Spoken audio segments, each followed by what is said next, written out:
နေ့တော့ကျွန်မကသင်ဟာချစ်ခံရတော်သူဆိုတဲ့နှုတ်ပတ်တော်နဲ့ကျွန်မအနေနဲ့ခွန်အားပေးခြင်းပါတယ်လို့ဟာလေလုယာကျမတို့ဒီနေ့မှာပေါ့နော်ဖျားရှင်ကကျမတို့ကိုချစ်တဲ့ဖျားခင်ဖြစ်ပါတယ်ကျမတို့ကိုဘယ်တော့ခါမှဆုံးဖြတ်ထားတဲ့ဖျားခင်မဟုတ်ပါဘူးကျမတို့ကိုဖန်ဆင်းတဲ့အပြင်ပေါ့နော်ကျမတို့အတွက်အသက်ဆွန့်ပြီးတော့မှချစ်တဲ့ဖျားခင်ဖြစ်တယ်ဆိုတော့ကျမတို့နှုတ်ပတ်တော်အပြင်ပြန်လည်ပြီးတော့မှအသက်တပံခွန်အားယူကြရအောင်လို့ယောဟန်ခန်းကြီး3:16မှာဖျားခင်သည်မိမိ၌တပါးသူတော်သားတော်ကိုဆွန့်တော်မူသည့်တိုင်အောင်လောကီသားတို့ကိုချစ်တော်မူ၏ဆိုတော့မှဖော်ပြထားတာဖြစ်ပါတယ်အာမင်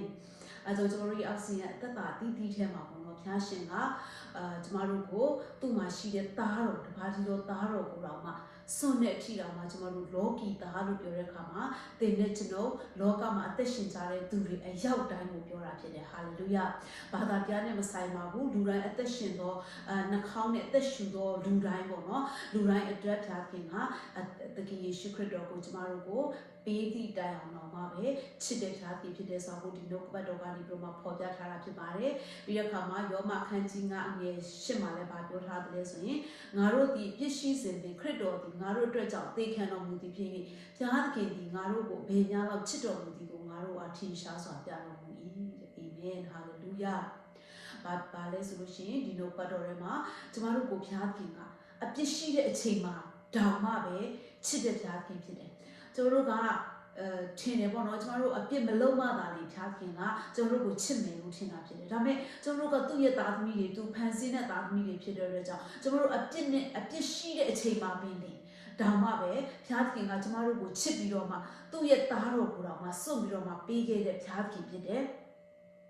အဲ့ဒါကြောင့်မလို့ဒီနေ့ကျွန်တော်တို့သူ့ရဲ့ချစ်ချင်းမြတ်တာကိုတန်တရားရှိဖို့ရန်အတွက်မလိုဘူးဖြစ်တယ်ဟာလေလုယာအဲ့ဒီလောက်ထိကျွန်တော်တို့ကိုချစ်တဲ့ဖျားခင်ဖြစ်တယ်အဲ့ဒါကြောင့်မလို့ဒီကနေ့ကျွန်တော်တို့အားငယ်ခြင်းတွေဖယ်ရှားရအောင်ဒီနေ့ကျွန်တော်ရဲ့အသက်တာမှာကျွန်တော်တို့ကိုချစ်တဲ့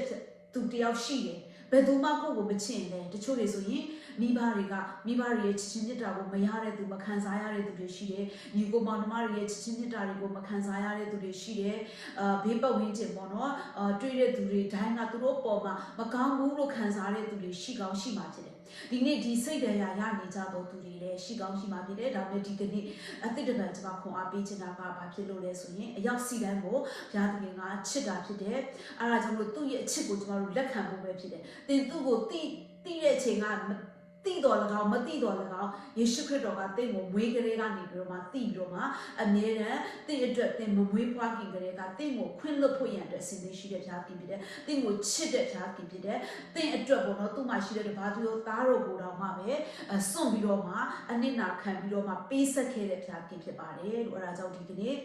ဘုရားသခင်သင်ဟာဘုရားရဲ့အချစ်ကိုခံရတော်သူဖြစ်တယ်ဆိုတာကိုမမေ့ပါနဲ့လို့ဒီနှုတ်ပတ်တော်အဖြစ်သစ်ပံဆင်ခြင်ရင်းနဲ့ကိုယ့်ရဲ့တတ်တာမှာခွန်အားယူရအောင်ဟာလေလုယာလမ်းဆန်းခြင်းတွေဘုရားသခင်ရဲ့ချစ်ချင်းမြတ်တာနဲ့အရောက်စီတိုင်းလမ်းဆန်းကြပါစေလို့ဒီနှုတ်ပတ်တော်နဲ့ခွန်အားပေးခြင်းပါတယ်ရောက်စဲဖို့ဘုရားရှင်ကောင်းချီးပေးပါစေ